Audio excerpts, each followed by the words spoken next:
En un mundo que cambia, donde todo se vuelve confuso y complicado, lo mejor es conversar. La Cuarta Estación, sin filtros ni caretas, con el periodista Alex Biber. Más que una entrevista.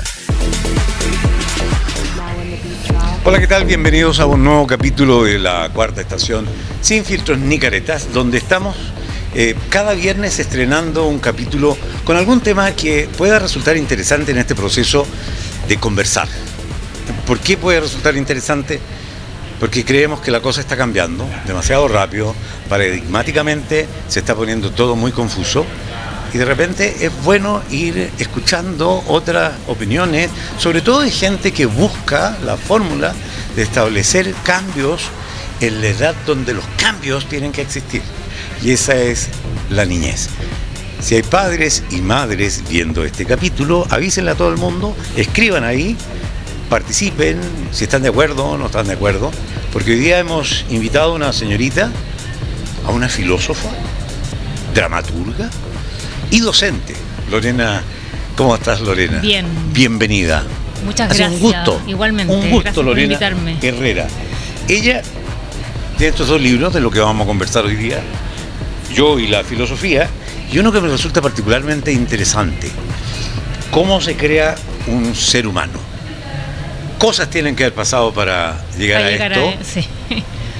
Vamos a conversar sobre todo lo de la filosofía. Tú haces una investigación con algunas colegas sobre cómo se relaciona la filosofía y el niño. ¿Cómo llegó a eso? Sí. La filosofía se llamaba primero Filosofía para Niños. Es un movimiento de los años 60 en Estados Unidos. Un filósofo de allá, profesor universitario, que es Milton Lippmann, se da cuenta de que los estudiantes que llegan a la universidad en la década de los 60 llegaban con muchos problemas de razonamiento lógico, de pensamiento, y él empieza a darle vuelta y dice, bueno, ¿cómo esperamos que el ser humano llegue con cierto nivel de reflexión si pasa toda una etapa donde le privamos de ese nivel de reflexión y de opinión? Todo esto en el contexto de lo que estaba pasando en los 60 en el mundo. Y ahí empieza a generar este programa de filosofía para niños, que no es enseñar filósofos, sino que temas filosóficos, pero hacia la infancia. Y esto avanzó fuerte después en Europa y llegó a Latinoamérica en los 80.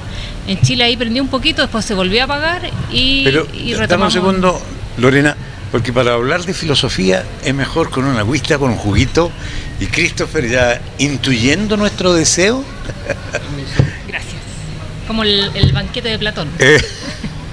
El mundo rural. Sí. Es una maravilla, pueden venir a conocerlo. Gracias, Christopher. Se pasa a ustedes. Y tienen todo lo del campo acá. Hay unas mermeladas, hay unas especias increíbles. Así que los invito a que todos vengan a... 100% arándano, el juguito. 100% arándano. Y creo que el arándano es como el elixir de la juventud. Dicen, vamos a ver. Pero tú ya eres bastante joven. Estoy ahí, ya empezando a despedirme. Sí. Entrando a la vida de los adultos. Sí, hace rato. Álvaro, ¿me prestas el azúcar un ratito para endulzar mi vida con esta azúcar rubia? Oye, y entonces estábamos en ese proceso que él siente de que había que hacer algo con respecto a estos niños que llegaban sin pensamiento crítico. Que en realidad lo que nos sigue pasando todavía. Él mismo, yo me impresiono porque es una búsqueda de los años 60 y yo soy profesora universitaria ahora, trabajo en la Chile, y es lo mismo, todo el discurso de la academia. El problema es como están llegando a la universidad, no están llegando preparados, no hay comprensión lectora, un montón de cosas, pero en realidad es lo mismo que pensaba este filósofo. No puedes pedir que llegue un ser humano con ciertas características para las cuales tú no lo has preparado. En realidad la educación mundial, pero sobre todo la chilena, está siempre pensando en rendir pruebas de estándar, pero muy poco en el pensamiento reflexivo, en la opinión, en la creatividad. Entonces no puedo esperar que a los 18 años alguien que lleva 12 años en un sistema muy distinto llegue reflexivo al espacio universitario. Bueno, y esto, como te decía, en los 80 fue fuerte en Chile, después tuvo una bajada en 90 y al final en los 2000 volvió a fortalecerse y ahí empezamos a trabajar. Pero como conclusión, antes de llegar al libro, ¿cómo pensaste aportar tú a esta problemática que no es chilena, es una problemática mundial, en que hay un cierto, aunque suene fea la palabra, adoctrinamiento, adiestramiento de los otros animales niños, sí, con respecto a lo que es correcto, lo que no es correcto, cosa que los formadores, los adultos significantes, muchas veces están errados en su manera de apreciar. O sea, yo te digo, niño, bebé, mira la vida, hijo, pero es la vida que yo miro, lo que no implica que sea una manera correcta de mirarla. Entonces, ahí hay una especie de atrofia con el que todos nos vemos enfrentados, porque va a depender de la mirada atrofiada de mis padres, ¿o no? De los dos lados, porque tiene mucha razón en que uno como ser humano replica mucho de lo que va viendo en su entorno. Hay personas que son la imitación total, calcada de sus padres, pero hay personas que por no tener una buena relación son la negación de sus padres, pero tampoco son ellos mismos, porque funcionan en negación de esos otros sujetos o funcionan en la imitación. Entonces la búsqueda del sujeto yo, esa es muy difícil en la estructura tal cual como tú la estás narrando, social. Entonces yo creo que lo que a mí me hizo despegar un poco la cabeza fue que yo tuve la suerte de tener una madre y un padre que me trataron y nos trataron, porque somos 3 hermanos, como sujetos pensantes y opinantes desde muy niños. No nos impusieron... Eso yo lo tengo notado aquí. Dice, sí, revisemos sus orígenes, su niñez y la filosofía que tú... ¿Cómo tú te conectaste con esto de pequeña? ¿Qué hacían tus padres que te permitieron a ti tener un pensamiento más desarrollado en cuanto a un pensamiento crítico, a una opinión? Una madre y un padre bien distintos. Una madre bien pensamiento científico, biológico, bastante cercana al marxismo de alguna manera. Un padre más bien del tipo budista, con padres muy católicos. Pero ninguno de los dos nos impuso a nosotros su mirada, que si uno las mira son... O sea, había un tema con la espiritualidad, en el otro lado un tema más con el materialismo. Pero ellos... lograron como pareja en el fondo entender eso que estamos hablando ahora, que tú eres padre, madre, pero aparecen estos seres que son tus hijos y tú tienes que darle el espacio para tú también descubrir a estas personas y darle como las herramientas y los caminos que necesitan para uno mismo construirse de alguna manera. Entonces siempre teníamos que opinar, no obligadamente, pero nosotros en los almuerzos opinábamos de cualquier tema, no solo de temas muy profundos, pero opinábamos, se hablaba en la mesa, teníamos derecho a opinión, derecho a preguntar, ambos nos fortalecían mucho eso, la pregunta, el asombro.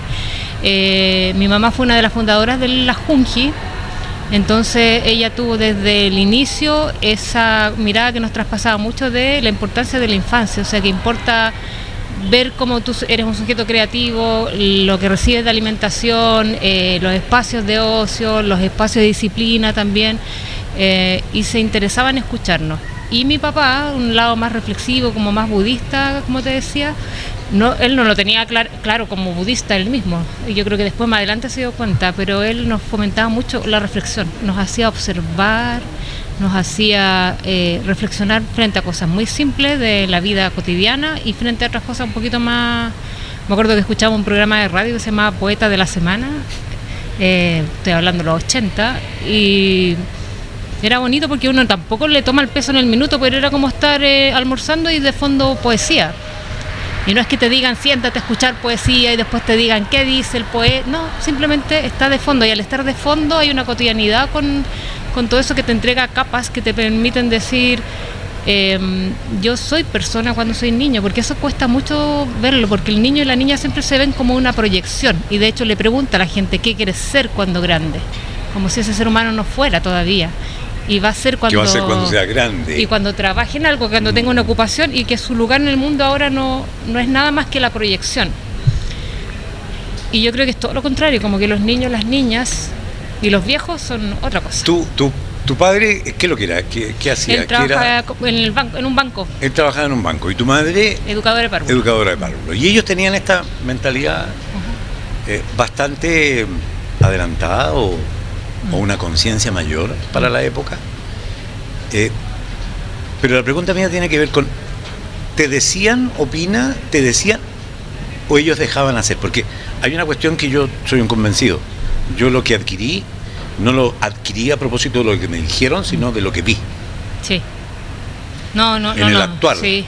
Yo creo que nos sirve decir, opinar. Por ejemplo, hay muchos programas educacionales que tienen que ver con esta lógica del estudiante opinante, espacio para que opine, asamblea para que opine, pero en realidad eso está tan como artificial en el puesto que al final se transforma en una especie de anécdota que en realidad no tiene nada que ver con la opinión real de esa persona, porque la opinión no puede venir en un espacio que está construido por adultos que me ponen ahí y me dicen, ya, da tu opinión, ¿qué harías en el colegio para cambiarlo? No sé qué, después se cierra ese espacio y volvemos al no opinante, no reflexivo.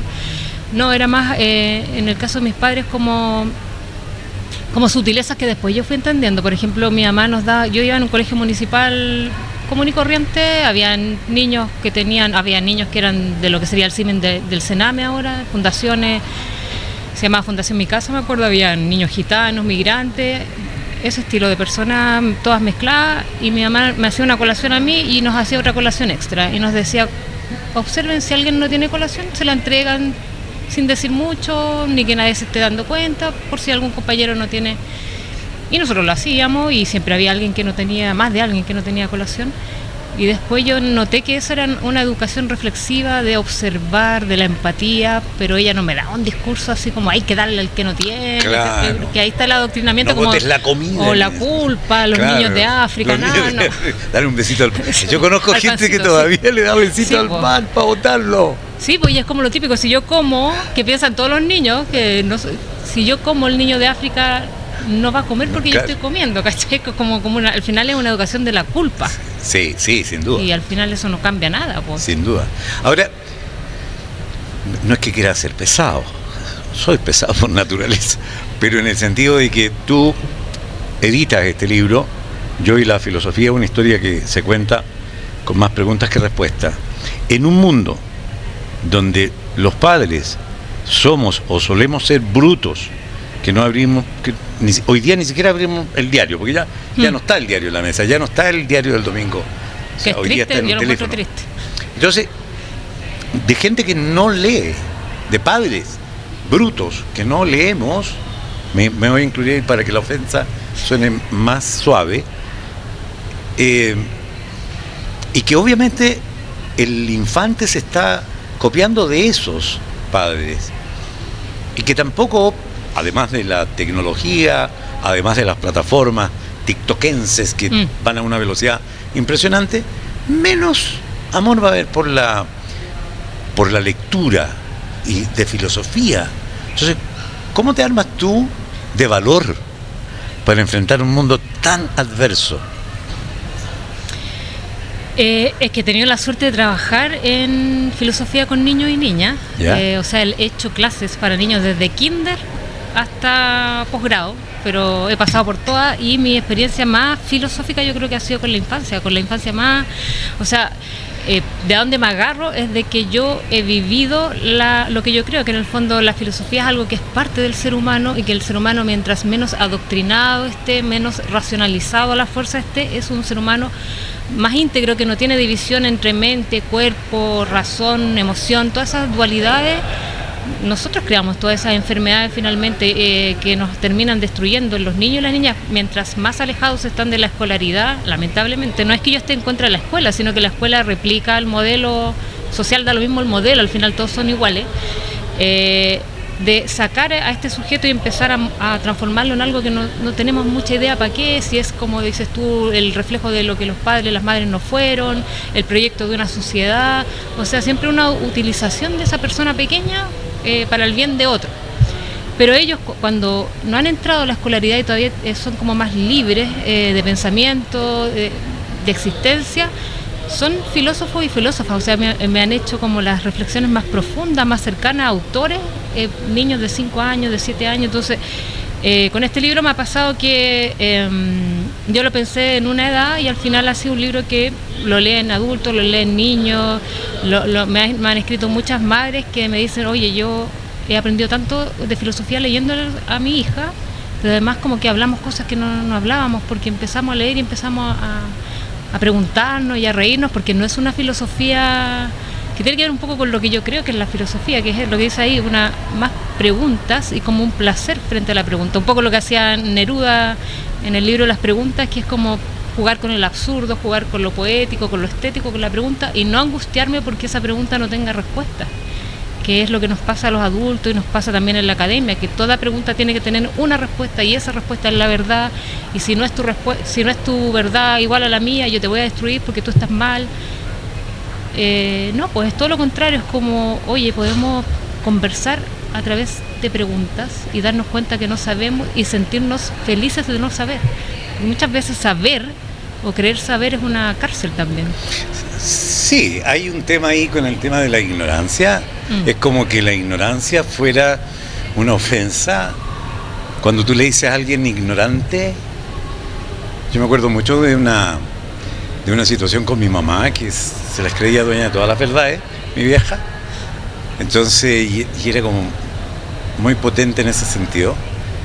Y yo era muy contestatario ya a esa edad. Yo estaba de cumpleaños y le regalé un pergamino, esos pergaminos que existían en los 70, en los 80, de Village, que no sé si existe todavía Village. No existe ya, pero... Creo, ¿no? Sí. Y ahí tú ibas a comprar las tarjetas que ya estaban escritas con lo que tú querías decir. Sí.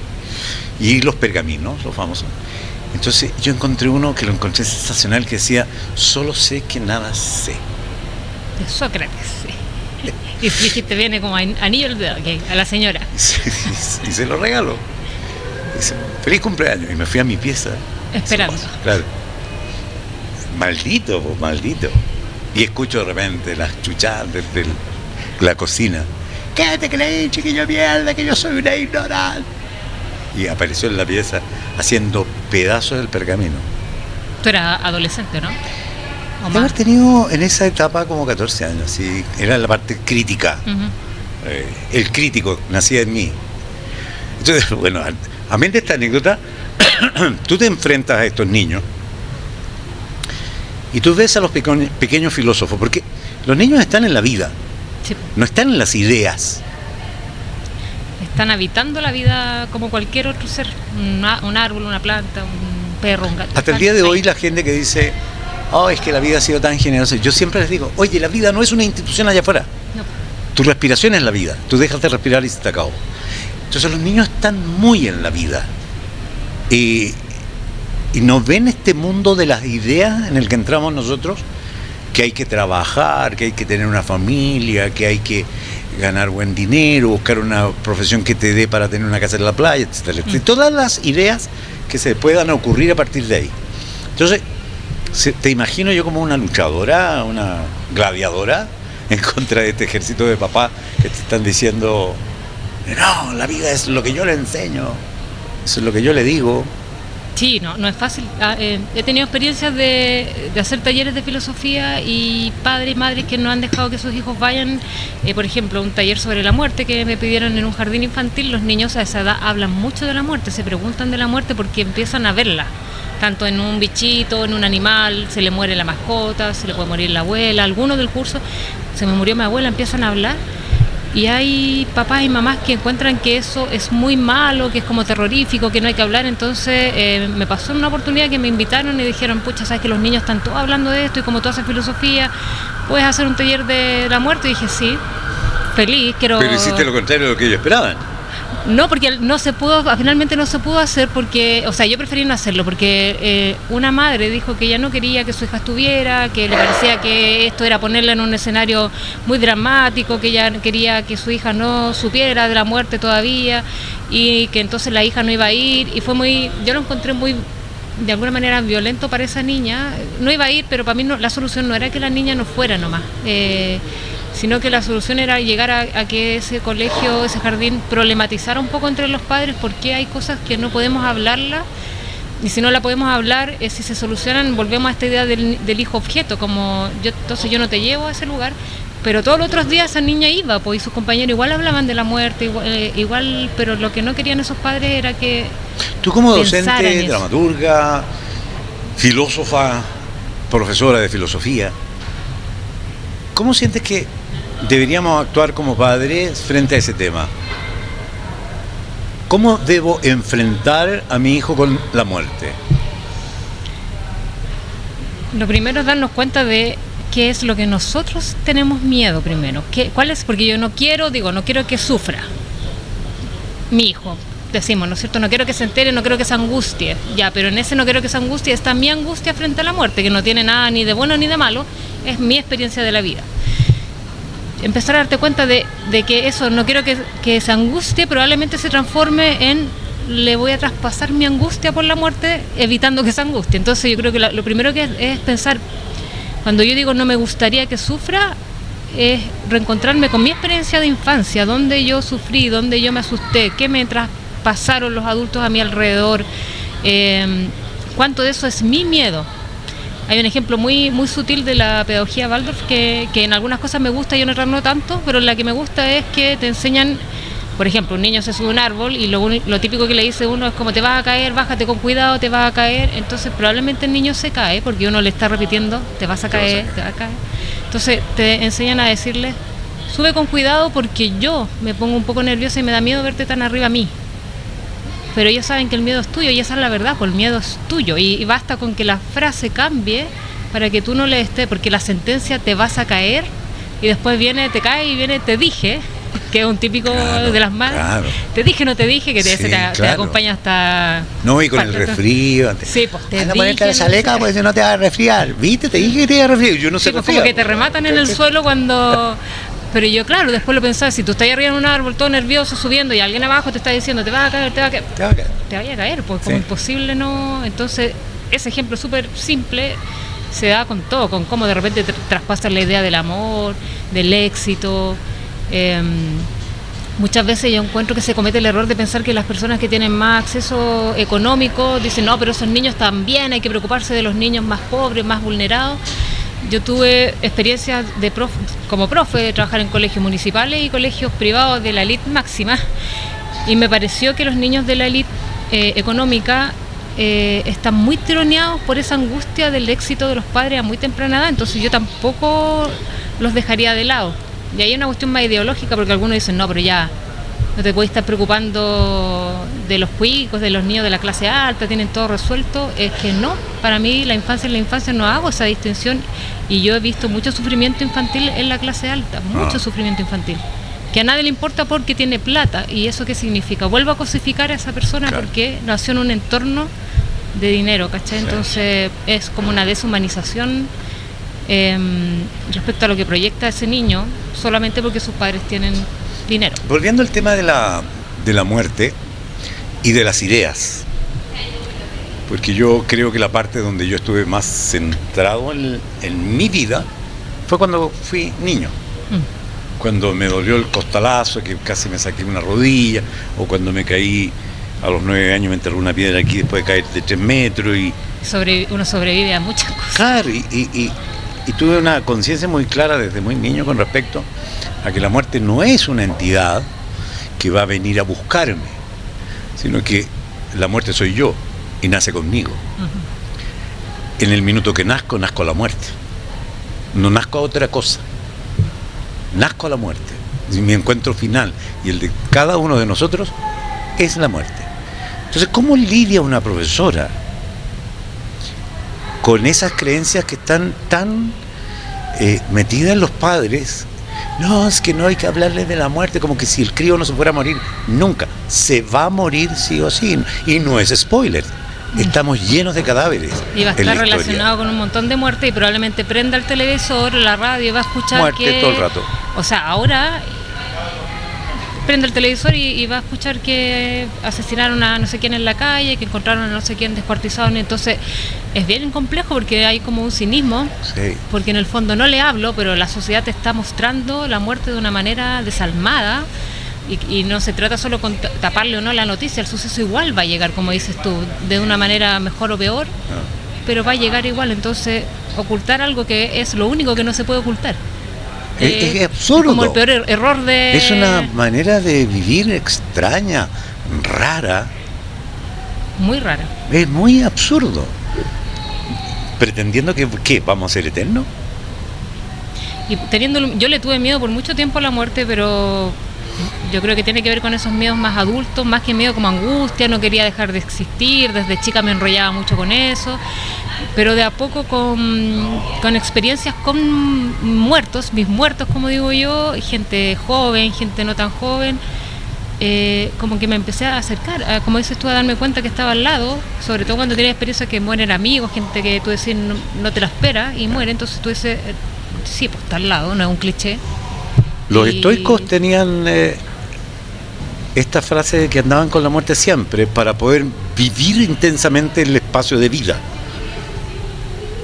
Los generales romanos tenían esta frase, acuérdate que vas a morir, que tenían a alguien que les estaba recordando siempre que van a morir, que no.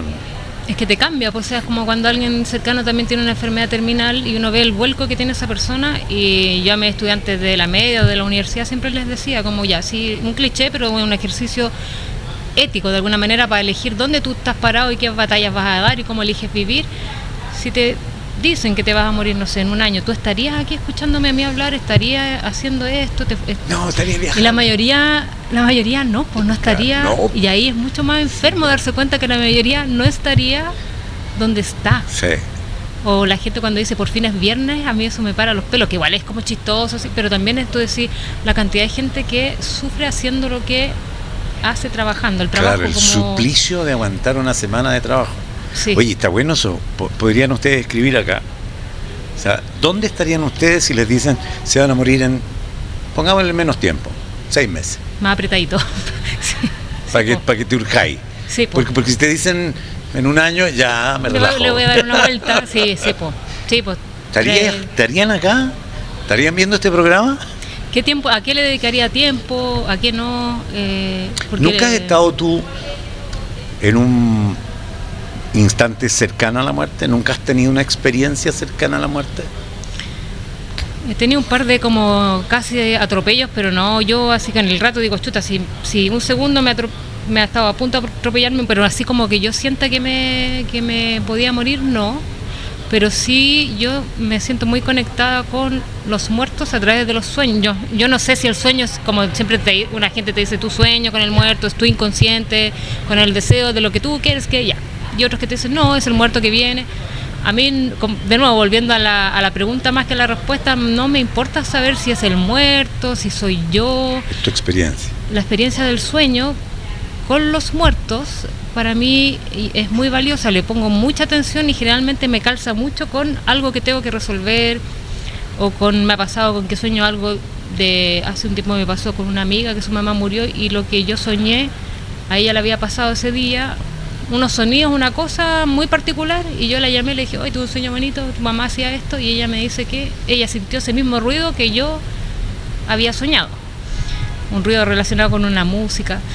Entonces yo digo, ya puede ser mi inconsciente o puede ser la visita de esa persona muerta, da lo mismo, o sea, lo que importa es que hay un sentido en ese relato del sueño para mí, para la persona que perdió a su madre y ya con eso yo siento un interés profundo. Ahora que viene Halloween y todo el tema, yo era muy anti Halloween antes de tener un hijo, ahora mi hijo está Halloween así ya como desde septiembre. Claro.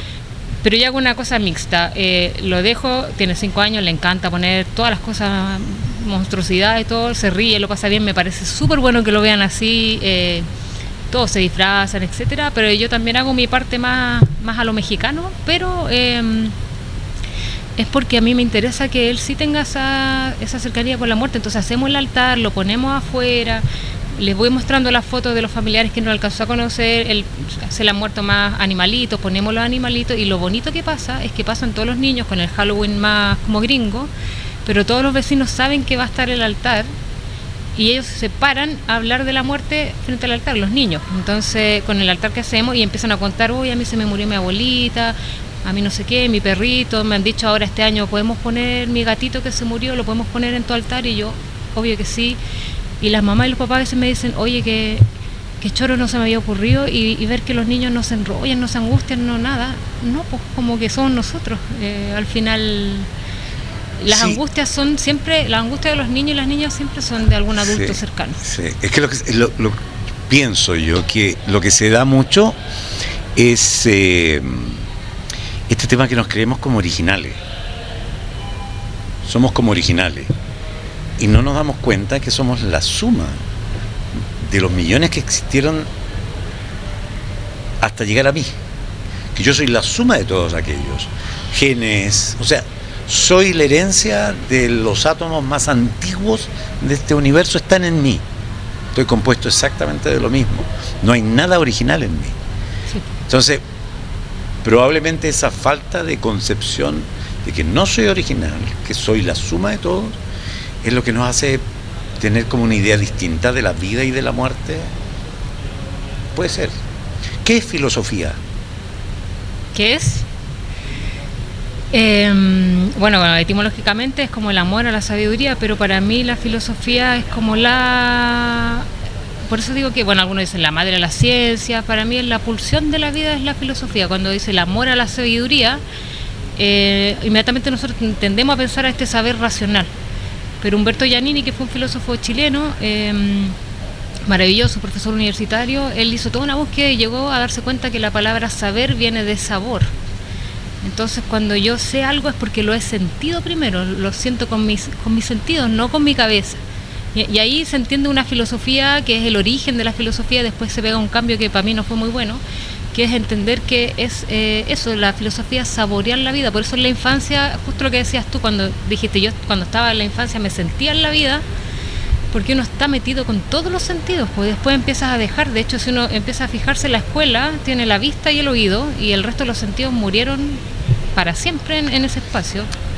Has de saber tú que Humberto Giannini, con su libro de resumen de la filosofía, me logró acercar a la filosofía que tanto odié y que casi me eché la educación media por no... Es que es terrible. No acercar, es que los profes de filosofía son una lata soberana. Terrible, porque esa es la filosofía occidental, racional, que yo creo que es una filosofía, pero no es la filosofía, y lamentablemente es la que se hace. Fíjate, yo salí del colegio sin saber nada porque odiaba a mis profes de filosofía, porque eran unos lateros. Soberbios algunos. Soberbios, muchos de ellos, y tanta cosa, ¿no? Sí. Y me encuentro con el libro de Humberto, y me quedó todo tan claro, y descubrí que yo filosofaba mucho más de lo que pensaba en esta cosa del sapere, ¿no? Sí, pues. Y él tiene un libro lindo también que es La reflexión cotidiana, que si no lo has leído te lo recomiendo mucho, porque él hace como la filosofía está en la calle y hace la filosofía del bar, que es muy bonito. Sí. Es muy Merlí. Sí. ¿Viste la serie? Sí. Sí. Claro, y cada capítulo es un filósofo, pero explicado desde una acción de vida. Te maravilla, pues no es como ese filósofo terrible que te torturó en la escuela. No. O sea, yo lamentablemente la mayoría de gente que conozco la pasó mal en filosofía, un cacho. Cuando recibo a los estudiantes, porque yo le hago clases a quienes van a ser profesores de educación básica y les enseño a hacer filosofía para niños, como a tener esa metodología. Entonces les digo... Que se detienen mucho en la historia, perdón. Sí, les digo, ¿quiénes estudiaron filosofía? No todos. ¿A quién le gustó de un curso 40? 1 o 2 personas, porque el profesor era bueno y el resto no entendí, me aburría, enredado, ¿A quién le interesa saber cuándo nació Sócrates o cuál fue la vida de Sócrates o de Platón? ¿A quién le interesa? Y además cree que la filosofía está solo en esos autores. Por ejemplo, en este libro, que va contado como un cuento, como una historia, ¿no? Un cuento de un niño de 8 años que está en la pandemia y ahí empieza a buscar cosas y aparecen los autores. Está metido, está Pablo Neruda, está Gabriela Mistral, están filósofos, pero también hay artistas, hay científicos, porque para mí la filosofía es ese pensamiento abierto que busca, que transforma, que crea, y que no es parte, como dices tú, de un grupo de personas que dicen que son los filósofos que hicieron una vida de tal manera y crearon tal cosa y el resto no. ¿Cómo podría no haber filosofía en la ciencia, en el arte, en todo? Por eso no hay separación. Ahora, esa otra filosofía que separa, que es la historia de la filosofía occidental, es como mata pasiones. Fíjate que una vez yo aprendí, yo siempre he sido muy amante de la historia, me encanta. Y mi hija, cuando tenía 15 años, se pegó un viaje a Europa con la mamá. Y yo le decía a mi hija chica, a mi Conchito, y vaya a estar en la Vía Apia, donde las legiones y el Imperio Romano. ¿Sabéis qué, papá? No me interesa, ¿no? Lo encontré notable, de verdad. Ahí cambió mi vida. Me dice, papá, ¿sabes qué? No me interesa, man. Yo creo que todo eso, el Coliseo, todo eso va a ser importante para mí después que yo esté ahí. Y va a ser importante porque yo estuve ahí. Entonces, una de las cosas que amé de la serie Merlí es que el gallo te decía, mira, esto que estáis viendo, bueno, lo dijo este gallo hace 2000 años. Es lo mismo. No es un dios que pensó algo no, sobre... es exactamente lo que te está pasando a ti en este minuto. Lo filosofó este gallo hace tanto tiempo. Entonces, esa cercanía, estuve leyendo de tu libro, que tiene que ver con ese sapere, con ese saborear la vida. Y la vida no se saborea desde el intelecto. No, de ese intelecto que en el fondo es un intelecto que fue dividido, de hecho separado del cuerpo. Yo siempre le refuerzo eso a mis estudiantes cuando nos dicen, profe, ¿va a ser algo práctico o teórico? Como si la mente estuviera fuera de lo práctico, fuera del cuerpo. La mente es el cuerpo, o sea, para poder pensar funcionan los intestinos para el pensamiento, no es algo que está aparte. Cuando te dicen, no, es una persona teórica, es más teórica, en las universidades todavía nos dividen a los profes en las cátedras, el grupo de los teóricos y el grupo de los prácticos. Y lamentablemente mucha gente sigue creyendo en eso, y ya sería tiempo de pensar que no hay ni teoría ni práctica separada. La cabeza está dentro de un cuerpo que siente y siente emociones y siente desde sus sentidos. Ahora, yo tengo la teoría y yo me considero un pesimista.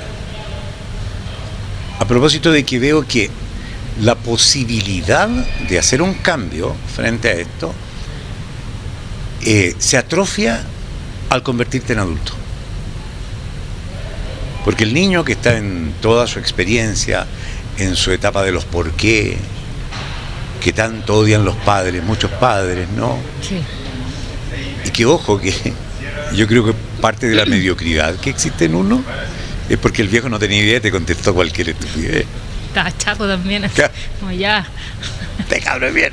Entonces, ¿qué es lo que pasa? Que este crío, hay un Ken Johnson, puede ser, hay un Sir que se dedicaba a hacer estudios que le dieron el grado de Sir, que hablaba de que la creatividad la matan en los colegios, en la escuela, que él hizo un experimento con niños de kinder frente a para qué servía un clip, y hay 100 respuestas creativas al respecto, y fue haciendo eso cada 5 años con los mismos alumnos, y llega a la salida de cuarto medio con cabros, un 2% que daban respuestas creativas. Entonces la creatividad se va matando en el proceso, y ese mismo proceso hace que este señor que sale de la enseñanza media va a una educación universitaria con esa perspectiva, con esa falta de creatividad, y luego asume cargos, ministro de Educación. Sí. No, entonces, sí. ¿Qué va a cambiar ese gallo si ya está atrofiado? Todos nuestros ministros son unos pelotas atrofiados que no hacen nada que sea nuevo y que sea beneficioso para la comunidad, como tener el bien común como ideología, ponte tú. No, siguen repitiendo lo que se hace paradigmáticamente. Entonces, desde ese punto de vista soy tremendamente pesimista, porque siento que solo en casos como el tuyo, donde tienes papás con una conciencia más elevada, puede haber un cambio en la conducta y en la vida de esa persona. Claro, y uno dice como que eso no debería estar a merced de la suerte, de tener o no, depende de donde tú nazcas. Yo creo que claro, como que la falta de lo lúdico en el mundo adulto, en el sentido de lo que tú estás diciendo, de tomarse tan en serio como el cargo, ya, el ministro X toma una actitud, y en esa actitud toma también una creencia de lo que es su ministerio, que viene desde un lugar común que nadie modifica. Hay un libro de un filósofo francés que es Baudrillard, que se llama Cultura y Simulacro, y ahí muestra cómo la cultura se construye desde puros simulacros, desde puras ideas, de imitaciones, y ahí meto a Nietzsche, que es otro filósofo que amaba a los niños, también decía, como que el niño es mucho más filósofo y mucho más Dios, decía él, porque juega pero sabe que está jugando, y puede jugar que es un superhéroe, y cuando está jugando que es superhéroe, pero cuando tiene que parar de jugar, para jugar, y no hay drama, se transforma después en otra cosa. Pero el ministro, que cree que ser ministro es su ser, como dices tú, no se da cuenta que es un simulacro eso. Sí. y muere por eso, Sí. y es capaz de matar por eso, y es capaz de mentir por eso, y es capaz de robar por eso. Entonces se le va de las manos el simulacro, el juego. Al adulto se le va de las manos porque dice, tengo que construir esta verdad y nadie puede hacerme ver que hay otra. Es un pánico a que sea un juego, una creación. En cambio el niño y la niña se intervienen en sus verdades, pues cuando juegan dicen, ya yo tenía este poder de matarte con agua, y viene el otro y yo sacaba el fuego, y lo interviene, Claro. y el otro acepta la intervención en esta como dramaturgia de la verdad que inventan en un juego. En cambio en el mundo adulto yo no voy a permitir que alguien venga a decirme que mi verdad se puede poner en fragilidad frente a la tuya. Yo voy a destruir la tuya, tú estás equivocado. Y eso yo creo que al final la base de lo que tú planteas, que lo comparto, es como una relación muy poco sana con el miedo también, con el yo, con la autoimagen, con el poder. Había un... nunca me acuerdo del nombre. Un estandapero norteamericano, hace muchos años, murió a los 30 y algo, por fumador, le dio cáncer. Y él solía decir, la vida es un paseo. Y todo aquel que ha venido a decirnos, oye, no te preocupes tanto, si la vida es un paseo, lo han matado. Sí. O está loco nomás. Lo eliminan. Porque nadie puede aceptar que su cuenta en el banco, que su casa en la playa, hayan sido para nada. ¿Por qué es? Para nada. Porque te vas a ir, y no es spoiler. Nuestra cita es la lápida. Entonces, en vez de haber estado divertido Con tu rol, con mi rol de pasajero, de veraneante, me metí en el mundo de la idea de estos giles locos, que el desarrollo, que la productividad y que son enfermizos. A mí me gusta observar a los políticos cuando pasan. Yo les veo la corona y la capa pesada y que ellos la llevan. sí.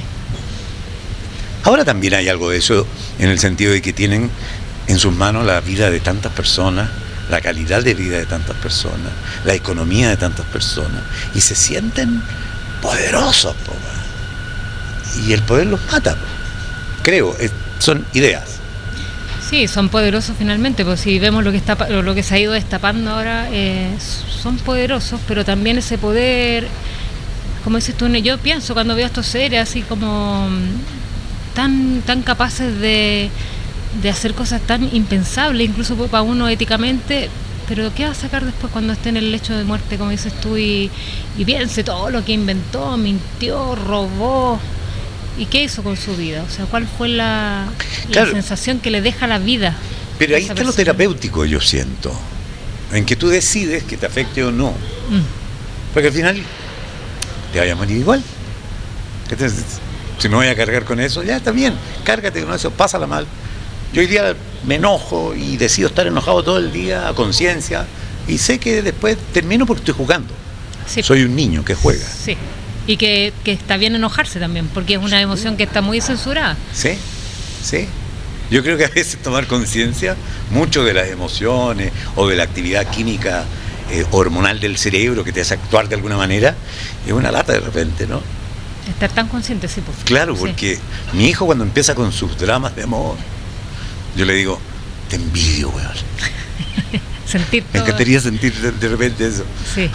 Que alguna me destroce el corazón. Oye, pero estaba viendo tu libro de la filosofía y dice las preguntas son el corazón. Y muestra este ejemplo de esto no es una pipa. Y ahí hago el link con lo que estábamos conversando. Porque en el mundo de las ideas, el que crea la idea y el que vive a concho esa idea, esa es la verdad para él, Sí. aunque no sea la verdad. Aunque no lo sea, y puede elegir que así sea, pero el problema, diría Nietzsche, que no hay problema con que elija que así sea, el problema es cuando empieza a sufrir por una verdad que tú te creaste. Claro. Entonces, por ejemplo, lo que hablamos al principio, cómo sufrimos con el trabajo, como cuando va a ser por fin es viernes, todo ese tema. Entonces, pero el sistema laboral está creado por el mismo humano, que funciona de una manera, que el humano mismo lo asume como una cárcel, a la cual él mismo se quiere se quiere como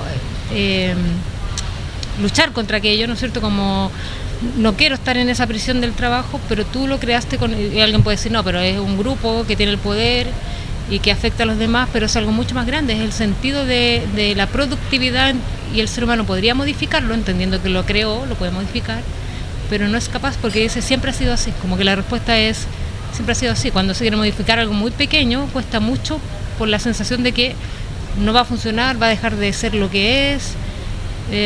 Pero Nietzsche decía, como claro, el problema no es lo que yo me invento, el problema es cuando yo empiezo a sufrir por lo que yo me inventé. Claro. Y no puedo salir de eso, entonces ¿por qué me lo inventé? ¿Por qué no me invento otra cosa? Es como el cuento de cómo nace un paradigma, cuando hay 5 monos y ponen la escalera con los plátanos arriba y sube un mono a sacar los plátanos y les sueltan un chorro de agua congelada. Entonces después el otro va a subir a buscar los plátanos y le sacan la cresta. Y le sacan la cresta. Y cada vez que el mono lo trata de intentar, le sacan la cresta, porque no quieren recibir el chorro de agua helada. Sí. Pero después empieza el científico a cambiar los monos. Y el mono nuevo, lo primero que hace es ir a buscar los plátanos. Y el otro le sacan la cresta.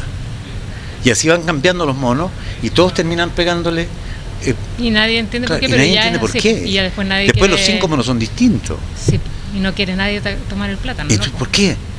Porque esto se hace así, po. Sí, po. Así se hace. Bueno, la vida también, así igual es la vida, cuando te dicen así claro, es la así vida. es la vida. Pero así hemos hecho la vida. O así ha sido siempre, una respuesta típica, yo siempre digo, hasta ahora ha sido así siempre, sí. Pero eso no significa que tenga que seguir siendo... Pero también soy del pesimismo, o yo me autodefino no amargada, sino amarguista, como que me gusta reírme desde un lado muy negro. De esto estamos hablando de la política actual. Sí, pues uno es pesimista, uno dice, no, me cuesta imaginar de qué manera podríamos transformar ese aparato tan gigante, pero también de repente imagino que va a caer por su propio peso, de alguna manera, ya está empezando a caer. Antes tenía otro lugar, tenía otro respeto social. Lo lamentable es que no tiene un respeto, pero sí tiene un poder, sigue estando con un poder muy, muy peligroso para nosotros, ese tipo de personas. Sí. Y no logra entrar, es como que está todo muy amarrado para que no entre otro tipo de persona a esos espacios de poder. Además que yo siento que tiene que ver con el hecho de la falta de pensamiento crítico. O sea, ¿cómo yo voy a romper un paradigma si no tengo pensamiento crítico? No, yo me sumo al paradigma. O sea, es muy difícil que yo logre tener una posición contraria o juiciosa con respecto a algo, hacer juicio con respecto a algo, porque no está bien eso. ¿O para qué? Claro, ¿para qué? Por ejemplo, yo soy súper inquieto, me gusta investigar. De repente me dieron un medicamento, los médicos, y que yo noté que me estaba haciendo mal y dije yo, ok, no tomo más este medicamento, y lo investigué y vi una serie de informes al respecto médicos y que los entiendo perfectamente bien. Pero la primera reacción de la gente que no, y este medicamento dejé de tomarlo, y le preguntaste al doctor, cuando hay doctores más incompetentes que uno. Sí. El diostor. El diostor. El diostor, sí. Y esa actitud la tenemos en muchos aspectos de la vida, sin duda, ¿no? Bueno, entendiendo esta postura tuya frente a la filosofía, entiendo cómo llegas a crear este segundo libro que ahora, que es por el que yo te conocí. Sí. Dije, que salió hace poquito. ¿Sabéis cómo se dio este cuento? Yo estaba en contacto con Matías en España y vi que él publicó tu libro Cómo se crea un ser humano, con ilustraciones de él. De él, claro, él es el ilustrador. ¿Y ella quién es? Quiero conocerla, quiero ver su libro. ¿Cómo se crea un ser humano? Un niño, una niña y un extraterrestre. ¿Por qué buscaste un extraterrestre para que no hubiera una confrontación?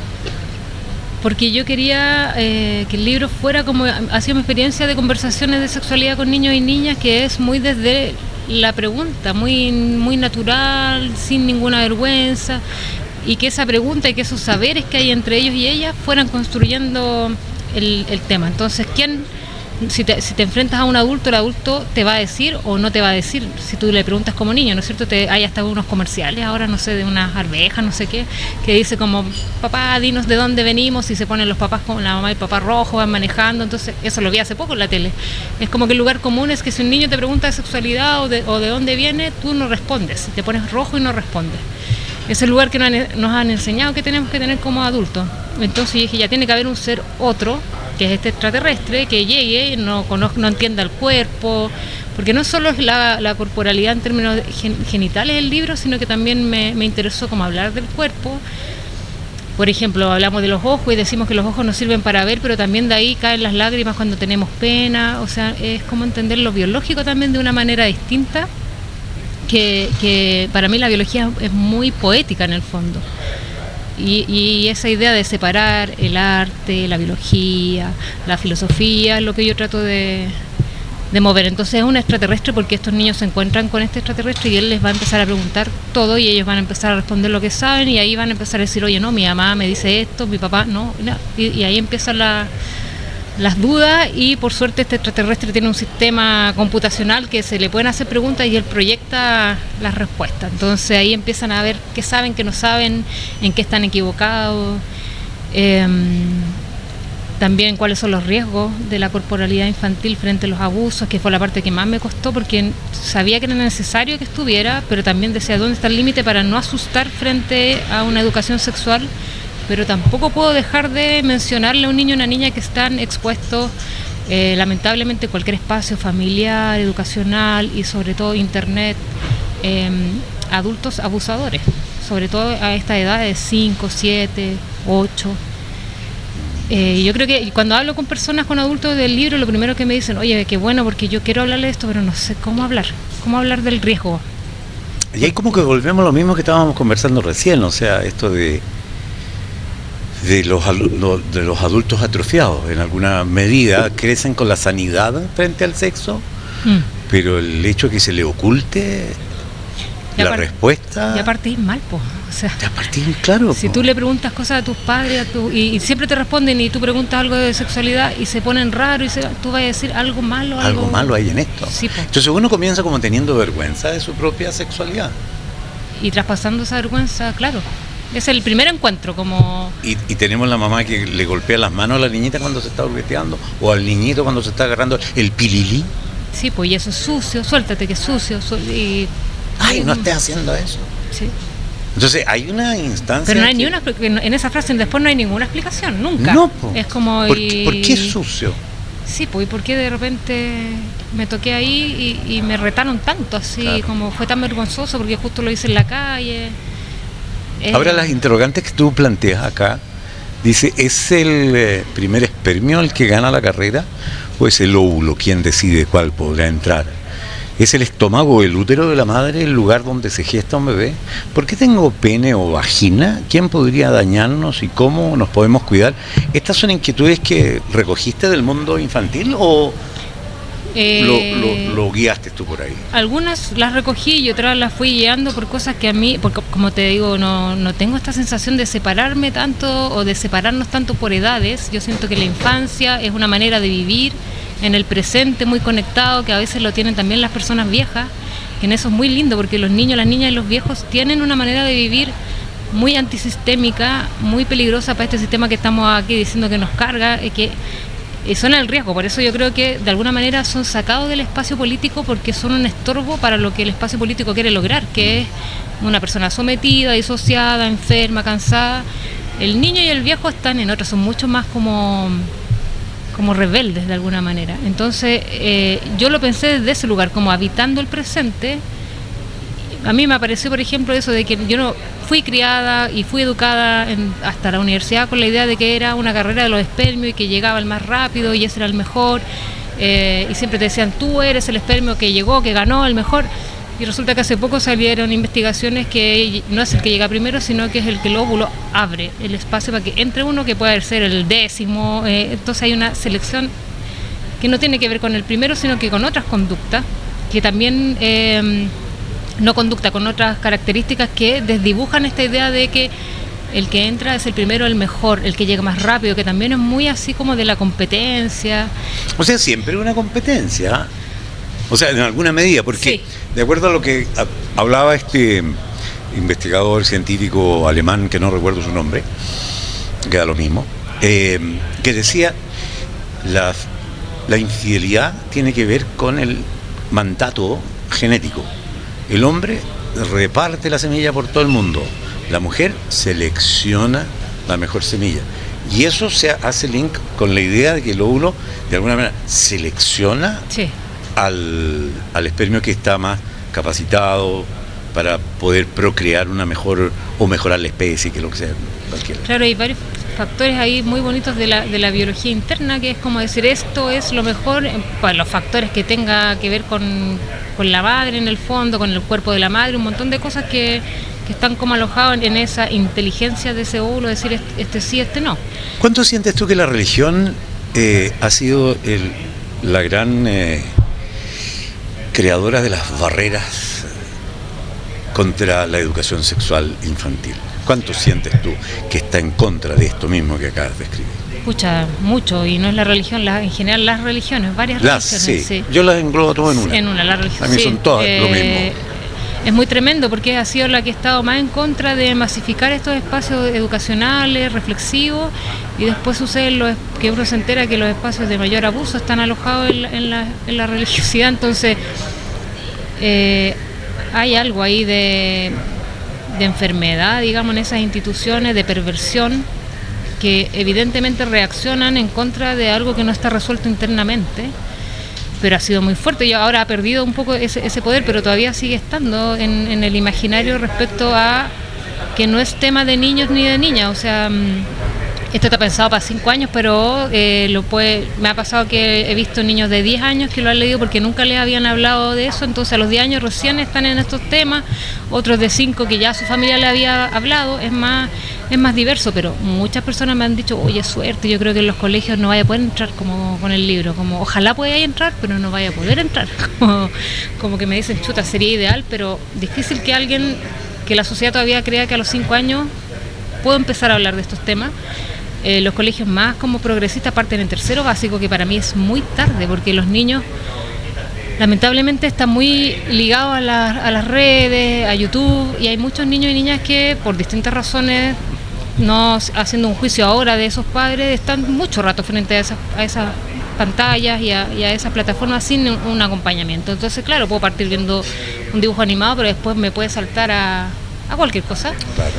Y en realidad muchos van aprendiendo de sexualidad ahí, como con los youtubers, y puedo aprender cosas buenas, pero puedo aprender cosas no tan buenas también, pero ahí es como que hay un cinismo de nuevo, porque ahí yo no lo veo como padre y madre, yo le pasé la pantalla, estaba viendo mono animado, yo estaba teniendo que hacer mis cosas, insisto, sin querer culpar, sino como ya, bueno, pero enfrentemos la situación como adultos. Si ese es el escenario, es mejor que lo conversen desde pequeño, a distintos niveles, según sus preguntas, a que yo me haga loco como este comercial de arvejas y me pregunte algo y le responda cualquier cosa, y después ahí ves tú cómo te vas enterando según lo que tus compañeros y grupo de amigos te va a ir contando, que eso es lo que pasa siempre al final.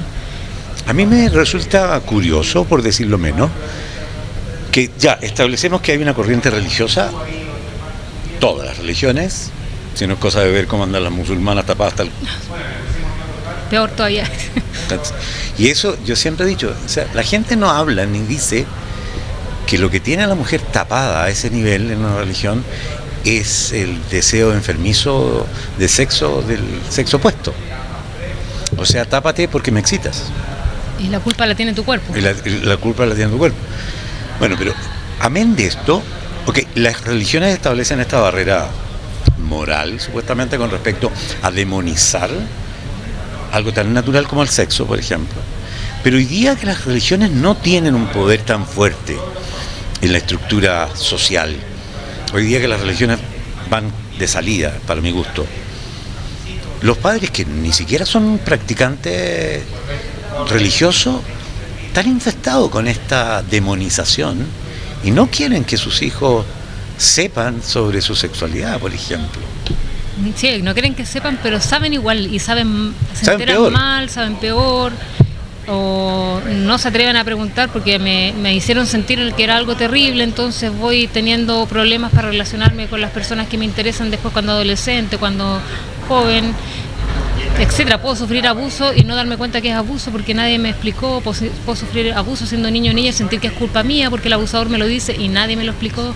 Entonces al final es como, por este imaginario, como dices tú, muy religioso, muy moralista, poner en riesgo muchas cosas de los hijos y de las hijas, entonces cuesta mucho entender por qué el adulto está dispuesto a ese riesgo por este miedo a enfrentar algo que al final no tiene nada de terrible. O sea, lo mismo que la muerte. Cuando a mí me ha tocado hablar de sexualidad con los niños y las niñas de la muerte, ellos preguntan, no sé qué, se acaba el tema, no están así como, No, te preguntan, no listo, se sí, produce.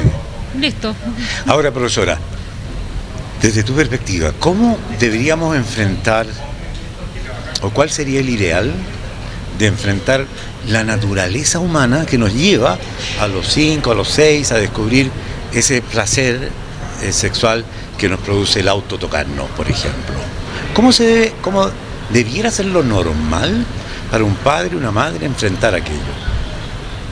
Es difícil la pregunta porque hay adultos y adultas que sienten que eso no está bien, ¿no? O sea, aunque lo estemos hablando acá como un placer de la infancia y todo, pero o ni siquiera no de la infancia, de cualquier edad, no está bien, entonces ellos lo creen genuinamente. Entonces si hay una pequeña intención, yo tengo que censurarla porque eso está mal. Entonces ahí viene una educación, siempre hablan de la educación sexual de los niños, de los adolescentes, pero yo creo que el primer paso sería una educación sexual al mundo adulto, como para mí como profe las reuniones de apoderados deberían ser más eso, como hablar, reflexionar, problematizar temas así. De repente terminas reduciéndose que Pepito le dijo no sé qué a quién, que no trajo, que la profesora, como cuestiones, que el paseo fin de año, que hay que hacerlas como profe, pero que en el fondo no van a repercutir como tener un espacio para decir ya, acá vamos a hablar qué nos parecen estas situaciones como adultos y qué creemos nosotros, y escuchar a otros, tener ideas de lo que hacen otros, ayuda mucho, pero eso no existe, pues en el mundo del adulto es como que tú tienes que generar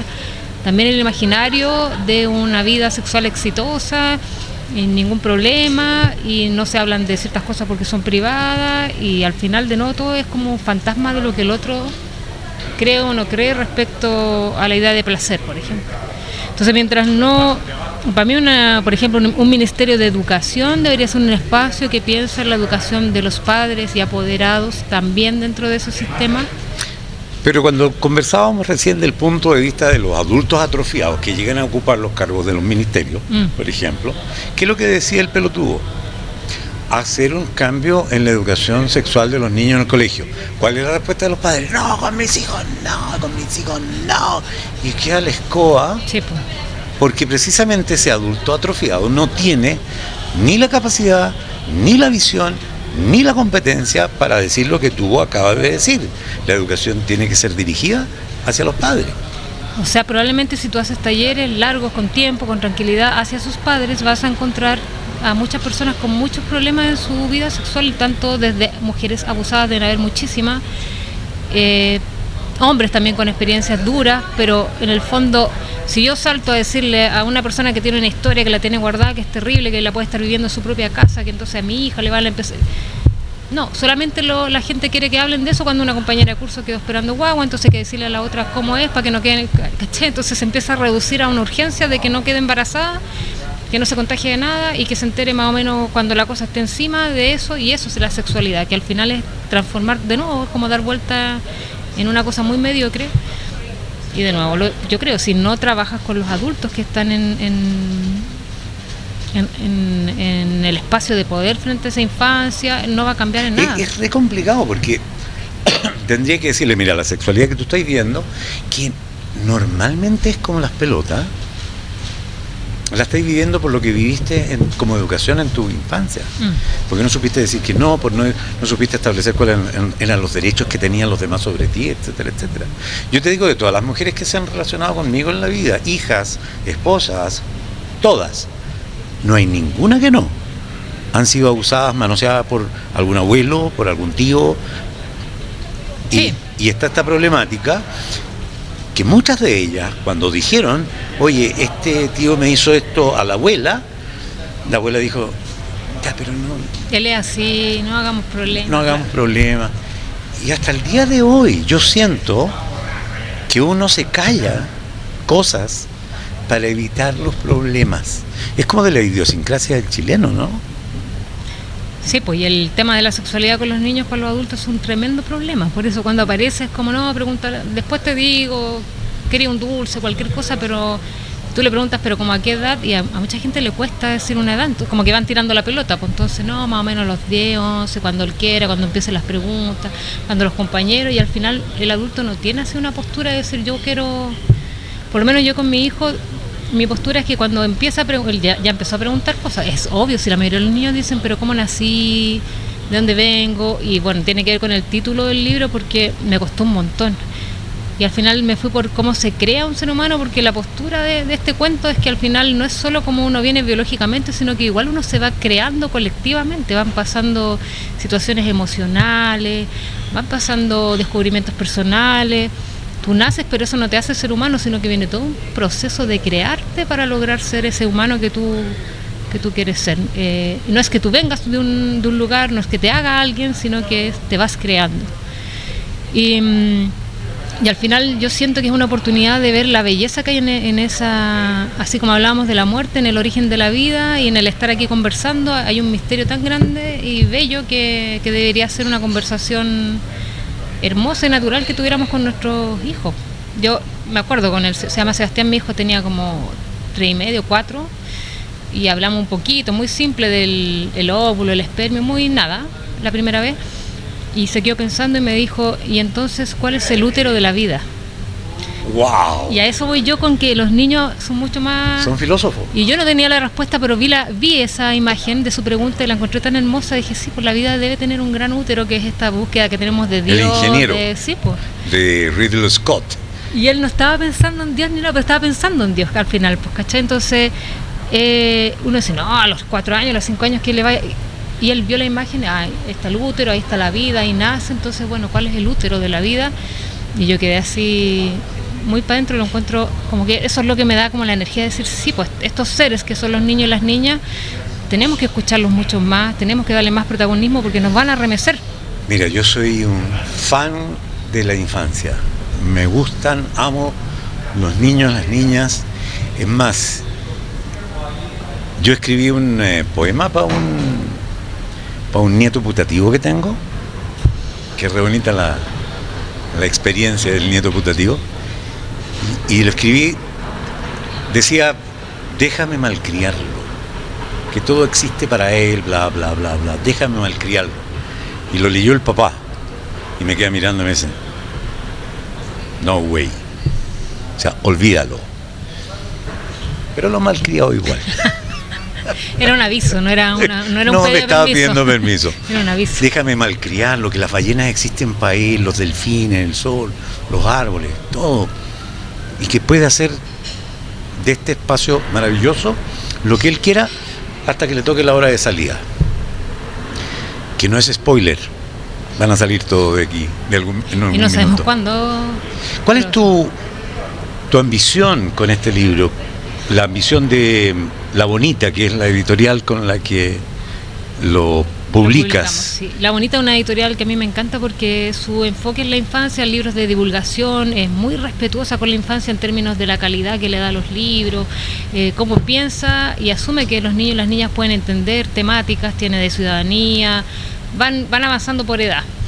Y la idea de nosotros es ojalá poder entrar a los espacios educacionales, es como ya es como el sueño gigante, que esto sea un libro que pueda estar en las bibliotecas de todos los colegios, a mí como profe de filosofía, experta en filosofía de infancia, me encantaría moverme haciendo talleres, recogiendo lo que pase con el libro, y así soñando en grande. Y no tan en grande, es como que llegue a niños y niñas de distintas edades, como te digo, porque va a depender de la experiencia de cada niño. Dice 5, pero puede ser menos o más.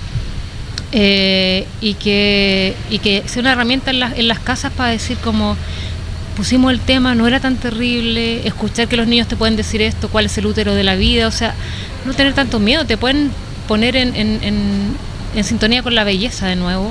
¡Qué maravilla! Si te atreves. ¿Cuál es el útero de la vida? Me encantó. ¿Cómo se llama tu hijo? Sebastián. Sebastián, le mandamos un saludo a Sebastián con un corazón así grande. Fíjate que una vez, cuando mi hija tenía 5, vamos a empezar a chochear todos los papás. Cuando mi hija tenía 5, solíamos cantar. Ella iba sentada siempre atrás y solíamos cantar 1000 veces que la araña, que el bombero, que el cobillón en la guata, que todas las canciones infantiles. Y había una de la que no nos acordábamos ese día, en particular.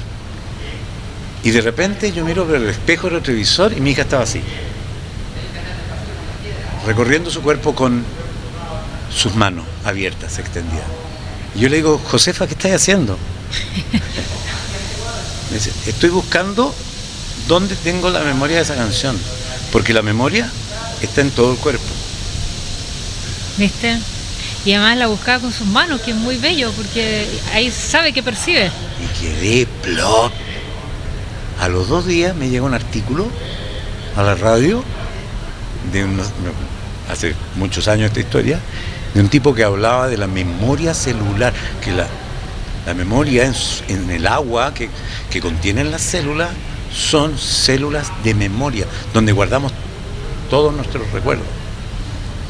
Y vamos poniendo como el computador que va tirando para atrás, tú lo vas tirando para las patas. Es interesante.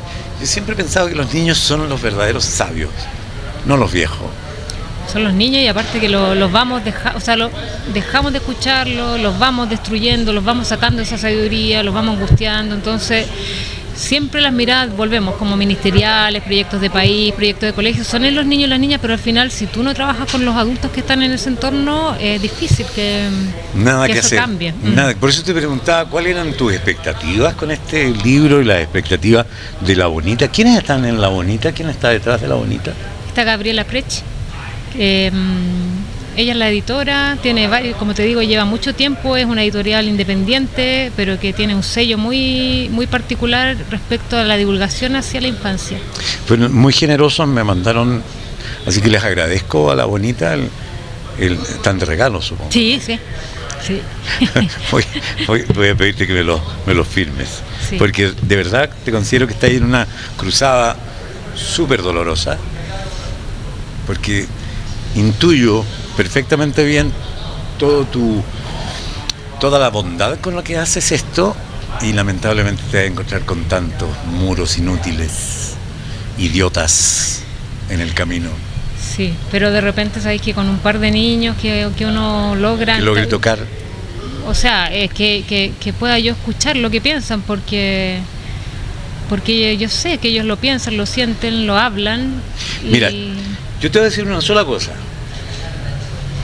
Si mi vieja hubiese tenido este libro en sus manos, yo habría tenido una sexualidad mucho más sana, sin duda alguna. Así que ojalá, sobre todo las mamás jóvenes que saben y conocen de este problema, se consigan este libro. Yo voy a dejar aquí la editorial, voy a dejar tu Instagram, ¿puede ser? Sí. Para que ojalá en todos los hogares jóvenes, ¿y por qué digo jóvenes? Porque ya los viejos están medio atrofiados ya. Que en los hogares jóvenes exista este libro y que nuestros futuros adultos se críen con una plena conciencia de qué es la sexualidad, cuál es la sexualidad que les corresponde, cómo se crean los seres humanos. Es una maravilla, te felicito, de verdad. No, muchas gracias. Gracias por venir. Gracias a ti. Pero te queremos dejar un regalito para que no nos olvides tan fácilmente. No lo voy a olvidar. Sí, adicta. Entonces aquí tiene usted a ver. Oye, yo soy adicta. Un regalito. Wow. Que te va a impedir olvidarte de esta entrevista. Maravilloso. A ver, lo voy a sacar. Eso. Posa para la cámara, por favor. Ahí está tu cámara. Como dicen en la tele, ¿cuál es mi cámara? Esta es tu cámara. Muchas gracias. Y mañana mismo me tomo mi primer café aquí. Con Radio Estación Nacional. Muchas gracias. Ustedes ya lo saben, tienen que suscribirse, tienen que comentar. Coméntenos cómo fue su sexualidad durante la infancia. A veces diciendo las cosas y transparentándolas y viendo que otros han vivido algo similar, lo nuestro ya deja de ser un dolor tan profundo y tan permanente. Y nos damos cuenta que en verdad esto pudo ser mucho más fácil de lo que la hemos tenido en el transcurso de nuestro crecimiento. Y de alguna manera siempre se puede sanar, yo creo. Y siempre. Diciendo de él. Y hablar es sanar. Sí, Andrés Pérez, el dramaturgo, el director, decía, los humanos somos seres de habla. Entonces, hoy no hablamos de tu dramaturgia. Para la próxima entrevista. Pero eso de seres de habla yo lo recalco, porque en el fondo hablar, contar cuentos, escuchar historias es lo que nos hace ser humanos. Sí, de todas maneras. Y esto, conversar. Y conversar. para poder entendernos mejor. Así que ya lo saben, dejen aquí sus comentarios, encantados vamos a estar contestándolo y nos encontramos como cada viernes con un capítulo estreno de La Cuarta Estación sin filtros ni caretas. Gracias por estar. Para entendernos, para comprender, lo mejor es conversar. Fue La Cuarta Estación, sin filtros ni caretas. Un programa de conversación con los temas que interesan. Con el periodista Alex Baibel. Más que una entrevista.